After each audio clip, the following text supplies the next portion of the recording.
నా జీవితంలో చాలా ఎలక్షన్స్ ఫేస్ చేసాం, కానీ వేవ్ కనపడేది, వ్యతిరేకత కనపడేది. కానీ ఈ ఎలక్షన్లో ఎక్కడో అమెరికాలో ఉండే వ్యక్తి ఒక 5 లక్షలు 10 లక్షలు ఖర్చు పెట్టుకొని నేను రావాలి, ఓటేయాలి, ఈ రాష్ట్రం నిలబడాలి, ప్రజలు గెలవాలి అనే ఆవేదనతో వచ్చారు. ఎక్కడో పక్క రాష్ట్రాల్లో ఎక్కడో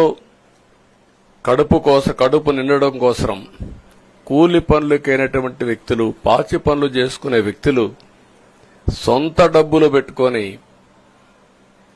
నేరుగా ఇక్కడ రైల్వే స్టేషన్లో చూస్తే, బస్టాండ్లో చూస్తే భోజనం కూడా ప్యాక్ చేసుకొని తీసుకొచ్చి ఇక్కడ భోంచేసి ఓటేసే పరిస్థితికి వచ్చారు.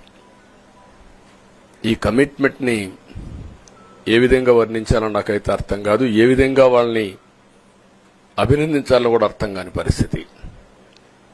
అనేక ఎన్నికల్లో అనేక అనుభూతులు చూశాం, కానీ మేము అన్ని ఎన్నికల కంటే ఇది ఒక తెలుగుదేశం పార్టీ చరిత్రలో, ఆంధ్రప్రదేశ్ రాష్ట్ర ప్రజల చరిత్రలో సువర్ణాక్షరాలతో లిఖించదగ్గ ఎన్నిక. ఇది ఒక హిస్టారికల్ ఎన్నిక.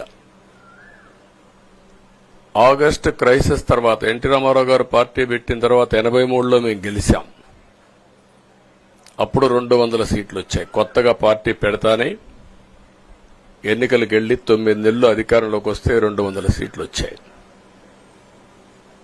94లో మీరు ఒక్కసారి చూస్తే ప్రజా వ్యతిరేకం వల్ల 3 ముఖ్యమంత్రులు మారడం వల్ల ఆ రోజు మీరు ఎన్నికలు చూస్తే దగ్గర అపోజిషన్ పార్టీకి రిక్వైర్డ్ నెంబర్ అంటే అపోజిషన్ లీడర్గా వచ్చే స్టేటస్ రాకుండా వచ్చాయి.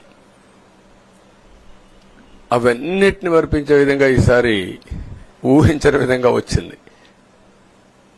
అంటే దానికి కారణాలు నేను ఎక్కువ చెప్పక్కర్లేదు, అనుభవించిన ప్రజలకే అర్థమవుతుంది.